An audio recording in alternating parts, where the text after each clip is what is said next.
ಇವತ್ತು ಮುಳಬಾಗಿಲು ನಾಗರಿಕರ ವೇದಿಕೆ ನಾವೇನಿವತ್ತು ಇಲ್ಲಿದ್ದೀವಿ, ಇವತ್ತು ಸಂವಿಧಾನವನ್ನು ಎತ್ತಿ ಹಿಡಿಯುವಂಥದ್ದು ನಮ್ಮ ಮೂಲ ಉದ್ದೇಶ. ಇವತ್ತು ನಮ್ಮ ಭಾರತ ದೇಶದಲ್ಲಿ ಯಾರ ಭಾವನೆಗಳಿಗೂ ಧಕ್ಕೆ ಮಾಡಬಾರ್ದು ಅಂತ ಆಲ್ರೆಡಿ ಸಂವಿಧಾನದಲ್ಲಿ ಇದೆ. ಇವತ್ತು ನಾನೊಂದು ಓಪನ್ ಆಗಿ ಹೇಳ್ತೀನಿ, ಬುದ್ಧಿ ಇರೋನ್ನ ಮನುಷ್ಯ ಅಂತೀವಿ, ಬುದ್ಧಿ ಇಲ್ಲದೆ ಇರೋನ್ನ ಒಂದು ಪ್ರಾಣಿಗೆ ಹೋಲಿಸ್ತೀವಿ. ಲೆಟ್ ಇಟ್ ಬಿ ಒಬ್ಬ ಲೋಫರ್ ಅಂತ ಹೇಳ್ತೀನಿ. ಯಾಕೆ ಅಂತಂದ್ರೆ ಸಮಾಜವನ್ನ ದಿಕ್ಕು ತಪ್ಪಿಸೋನೇ ಒಬ್ಬ ಲೋಫರ್. ಅವನಿಗೆ salaried person, is N government employee, ನಾಚಿಕೆ ಆಗಬೇಕು ಅವನ ಜನ್ಮಕ್ಕೆ. ನೆನ್ನೆ ತುಂಬಾ ಒಂದು ಶ್ರೇಷ್ಠವಾದಂತ ವಿಷಯ ಅಂದ್ರೆ ಸಂವಿಧಾನದ ಬಗ್ಗೆ ಅರಿವು ಮೂಡಿಸುವಂತ ಕೆಲಸ. ಅಂಬೇಡ್ಕರ್ ಜಯಂತಿ ಅಂತಂದ್ರೆ ಅವತ್ತು ಎಲ್ಲರೂ ಅಂಬೇಡ್ಕರ್ ಅವರು ಈ ದೇಶಕ್ಕೆ ಕೊಟ್ಟಿರ್ತಕ್ಕಂಥ ಕೊಡುಗೆ ಏನು ಅಂತ ವಿಮರ್ಶೆ ಮಾಡ್ಕೊಳ್ತಕ್ಕಂಥ ಮಹತ್ತರವಾದ ದಿನ. ಅಂಥದ್ರಲ್ಲಿ ಗೌರ್ಮೆಂಟಿನ ಒಂದು ವೇದಿಕೆ ಎತ್ತಿ ಇದೇ ನಮ್ಮ ತಾಲೂಕಿನಲ್ಲಿ ಬೆಸ್ಕಾಂ ಕಚೇರಿಯಲ್ಲಿ ನಡೆದಂತ ಕಾರ್ಯಕ್ರಮದಲ್ಲಿ ಇವನೊಬ್ಬ ಅವಿವೇಕಿ ಏನಂತ ಮಾತಾಡ್ತಾನೆ ಅಂತಂದ್ರೆ, ನಮ್ಮ ಹಿಂದೂಗಳ ಭಾವನೆ ಏನಿದೆ, ಸನಾತನಿಗಳ ಒಂದು ಅಸ್ಮಿತೆಗಳೇನಿದೆ, ಪೂಜೆ ಮಾಡೋದು, ದೇವಸ್ಥಾನಕ್ಕೆ ಹೋಗೋದನ್ನ ಚಟ ಅಂತ ಹೇಳ್ತಾನೆ. ಅದನ್ನ ಒಂದು ಕುಡಿತದ ಚಟಕ್ಕೆ ಹೋಲಿಸ್ತಾನೆ. ನೋಡಿ, ಅವನು ಯಾವ ಜಾತಿನೋ ಯಾವ ಧರ್ಮನೋ ನನಗೆ ಗೊತ್ತಿಲ್ಲ, ತಪ್ಪು ಯಾರು ಮಾಡಿದ್ರು ಈ ದೇಶದಲ್ಲಿ ತಪ್ಪೆ.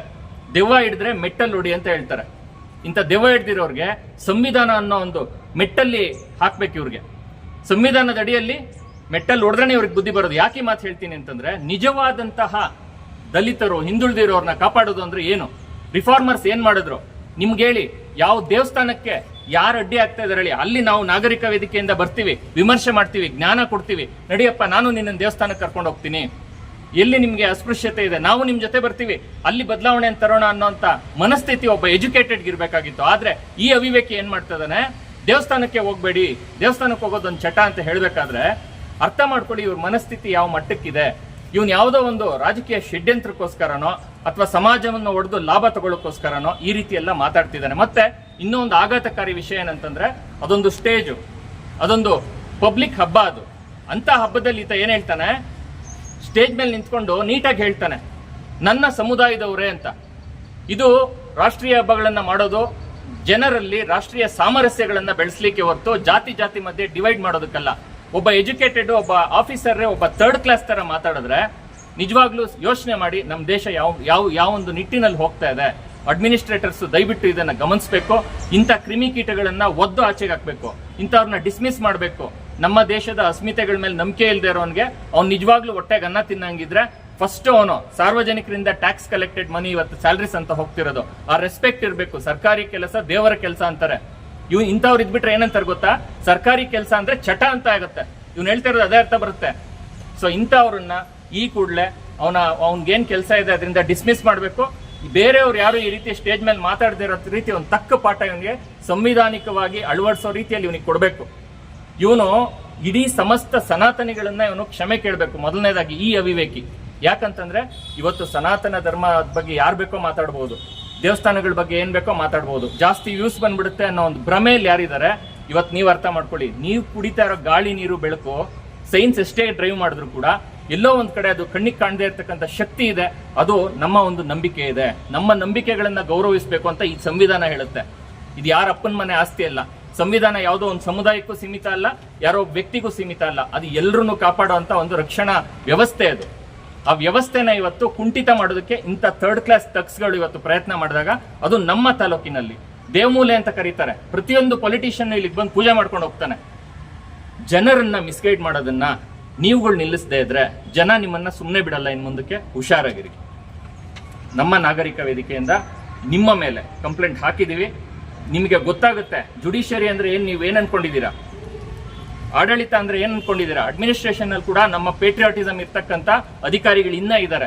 ಅವ್ರು ಇದ್ದಾರೆ ಅನ್ನೋದು ನಿಮ್ಗೆ ಇಷ್ಟರಲ್ಲಿ ಗೊತ್ತಾಗುತ್ತೆ. ನಾವು ಕಂಪ್ಲೇಂಟ್ ಕೊಟ್ಟಿದ್ದೀವಿ. ನಂತರ ದಿನಗಳಲ್ಲಿ ಕಂಪ್ಲೇಂಟ್ ಅನ್ನ ಟೇಕಪ್ ಮಾಡಿಲ್ಲ ಮತ್ತೊಂದು ನೀವು ರಾಜಕೀಯ ಮಾಡಿ ರಾಜಕೀಯದವರಿಂದ ಹೇಳ್ತಿನವ್ರಿಗೂ ಸಪೋರ್ಟ್ ಮಾಡ್ತಾರೆ ಅನ್ನೋದು ಸಾಧ್ಯ ಇಲ್ಲ. ಆ ರೀತಿಯ ನಡೆಯೋಲ್ಲ ಅಂತ ನನ್ಗೆ ಗೊತ್ತು. ಒಂದ್ ವೇಳೆ ಹಾಗಾದ್ರೆ ಜನಾಂದೋಲನ ಕೂಡ ಆಗೋದ್ರಲ್ಲಿ ಸಂಶಯ ಇಲ್ಲ. ಇದು ಎಚ್ಚರಿಕೆ ಅಂತ ಆದ್ರೂ ತಗೊಳ್ಳಿ, ಇಲ್ಲ ಇದನ್ನ ಇನ್ಫಾರ್ಮೇಶನ್ ಅಂತ ಆದ್ರೂ ತಗೊಳ್ಳಿ. ಫಸ್ಟ್ ನೀವು ತಿಂತಾ ಇರೋ ಅನ್ನಕ್ಕೆ ಮರ್ಯಾದೆ ಕೊಡೋದನ್ನ ಕಲೀರಿ. ಇನ್ನೊಬ್ರು ಭಾವನೆಗಳಿಗೆ ರೆಸ್ಪೆಕ್ಟ್ ಕೊಡೋದನ್ನ ಕಲೀರಿ. ಆಮೇಲೆ ವೇದಿಕೆಗಳು ಎತ್ಬಿಟ್ಟು ನಮ್ ಸಮುದಾಯ ಯಾವ್ದು ನಿನ್ ಸಮುದಾಯ?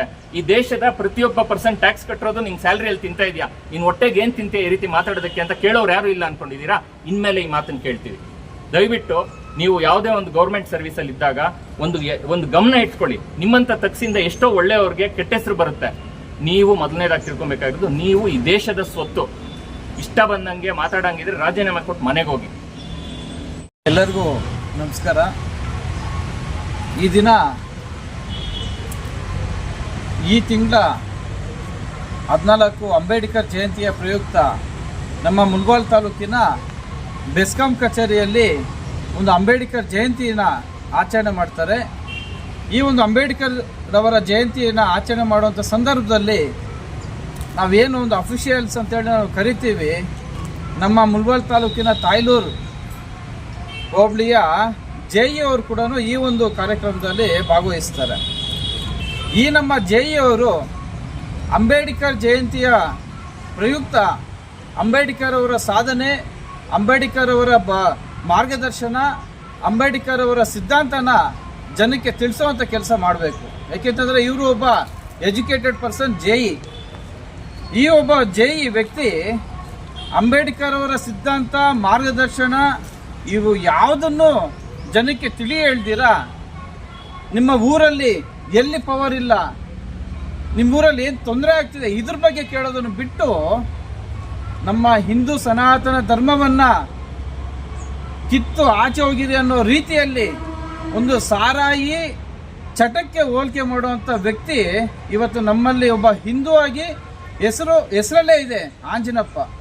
ಆಂಜನಪ್ಪ ಅಂದರೆ ಏನು? ಆಂಜನಪ್ಪ ಅಂತಂದರೆ ಆಂಜನೇಯ ಅನ್ನೋ ಒಂದು ಹೆಸರನ್ನ ಇಟ್ಕೊಂಡೆ ಇವತ್ತು ನೀನು ಸಮುದಾಯದವ್ರಿಗಾಗಿರ್ಬೋದು ಎಲ್ಲ ಜನಾಂಗಕ್ಕೂ ನೀನು ಒಬ್ಬ ಮಾದರಿಯಾದಂಥ ಒಂದು ಜೈ ವ್ಯಕ್ತಿ ಆಗಿರಬೇಕೆ ಹೊರತು ಹಿಂದೂ ಸನಾತನ ಧರ್ಮನ ಕಿತ್ತು ಆಚೆಗೆ ಹೋಗಿರಿ ಅಂತೇಳಿ ಹೇಳ್ತಿದ್ರ ಅಂತಂದರೆ ಈ ಕೂಡಲೇ ಈ ಒಂದು ಡಿಪಾರ್ಟ್ಮೆಂಟ್ಗೆ ಸಂಬಂಧಪಟ್ಟಂಥ ಅಧಿಕಾರಿಗಳು ಈ ನಮ್ಮ ತಾಯ್ಲೂರು ಹೋಬಳಿಯ ಜೈನ ಅಮಾನತು ಮಾಡಲೇಬೇಕು.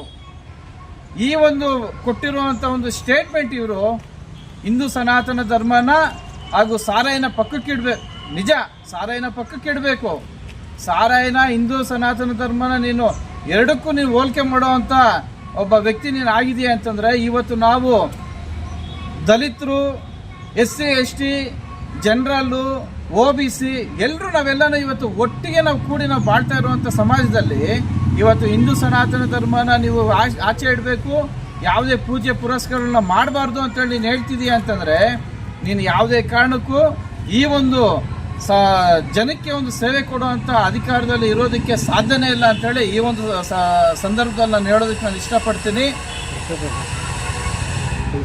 ಈಗಾಗಲೇ ನಾವು ಈ ನಮ್ಮ ಆಂಜನಪ್ಪ ತಾಯ್ಲೂರು ಹೋಬಳಿಯ ಜೆಇ ಅವರು ಆಂಜನಪ್ಪ ಏನಾಗಿದ್ದಾರೆ ಇವರ ವಿರುದ್ಧವಾಗಿ ಹಿಂದೂ ಸನಾತನ ಧರ್ಮನ ತುಂಬ ಕೇವಲವಾಗಿ ಹೀಯಾಳಿಸಿದ್ದಾರೆ ಅಂತೇಳಿ ನಾವು ಈಗಾಗಲೇ ನಾವು ನಗರದ ಸ್ಟೇಷನಲ್ಲಿ ನಾವು ರಾಜಣ್ಣ ಅವ್ರಿಗೆ ನಾವು ಈಗಾಗಲೇ ನಾವು ಕಂಪ್ಲೇಂಟ್ ಕೂಡ ಕೊಟ್ಟಿದ್ದೀವಿ. ಈ ಕೂಡಲೇ ಅವ್ರ ಮೇಲೆ ಒಂದು FIR ಕ್ರಮ ತೆಗೆದುಕೊಳ್ಬೇಕು. ಹಿಂದೂ ಸನಾತನ ಧರ್ಮನ ಉಳಿಸೋದಕ್ಕೆ ನಾವೆಲ್ಲ ಇದ್ದೀವಿ ಅನ್ನೋ ಒಂದು ಎಚ್ಚರಿಕೆನ ಈ ಒಂದು ಸಂದರ್ಭದಲ್ಲಿ ನಾವು ಕೊಡೋದಕ್ಕೆ ನಾನು ಇಷ್ಟಪಡ್ತಾ ಇದ್ದೀವಿ.